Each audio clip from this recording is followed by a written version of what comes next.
All right. This was another request from the community tab, so thank you for the great request. And I actually realized I think this is the first minor 251 like I've done, which surprised me out of all these videos. So I'm glad we were able to get one. And this is a cool one. John Stowell plays this one over the bridge of Alone Together when it starts the minor 2-5 to G minor. So on the end of 4, start with your G sharp with your pointer finger and slide it up to A with your pointer finger. And then he goes right up a minor 7 flat 5 arpeggio. So A, C, E flat, G. And then this is cool. You go up to your 7th position. You're going to put your ring finger on the F sharp on the 5th string and hammer on to G with your pinky. And then your middle finger goes to B flat and E flat. So it kind of looks like a E flat major arpeggio with a little half step below the between the F sharp and the G. Okay, that's the beginning. That's what we have for our minor 7 flat 5 chord. And then from here, it kind of looks here like he's just, rather than playing over the D7 chord, it looks like he's thinking more like G melodic minor, which is a cool sound. It will still give you that 5 dominant type sound because you still have the major 7, the F sharp. So this is a really cool sound. So after you go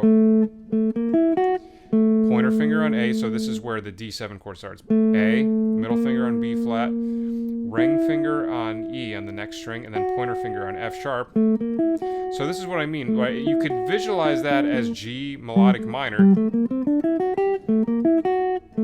but it also will give you that D7 sound, because if you look at these notes in relation to D, it's the 5th, the flat 13, the 9, and the major 3rd. So a little bit different because of that natural 9 as opposed to the typical flat 9 that we're used to hearing. So, and then slide your pointer finger from the F sharp to the G, and then ring finger on A, pinky on B flat, and then pointer finger on C. So if you look at from there, it's like basically going right up like a G melodic minor scale.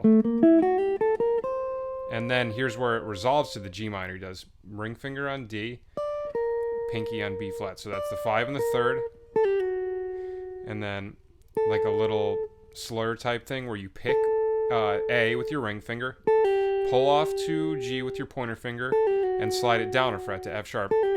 So we got, so like the 5th, flat 3rd, 9, root, major 7. And then when he's on that major 7, he does a little chromatic. He goes back up to the A note with your pinky, A flat, G, and then F sharp again. So, and then this is my favorite part. So pointer finger on F sharp, ring finger on E, and then pinky on C, ring finger on B, middle finger on B flat. So that's a really cool sound, because if we're looking at that in relation to G, it's major 7, major 6, and then chromatic from the 4 down to the flatted 3rd. That also kind of looks like a C7 sharp 11 kind of. Like when I play those notes, I see this. I see like this C7 sharp 11 shape. So, and then pointer finger goes to A, slide up to A. I'm sorry, A flat, slide up to A, and then pinky is on F. Almost looks like a like an F blues kind of lick.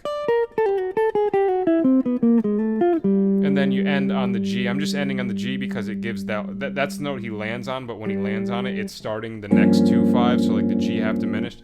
But I thought when I was recording the line and I ended it like that, it kind of sounded like it was ending with like an F bluesy kind of sound, but just by putting in that G note at the end, it gave it a nice sense of finality.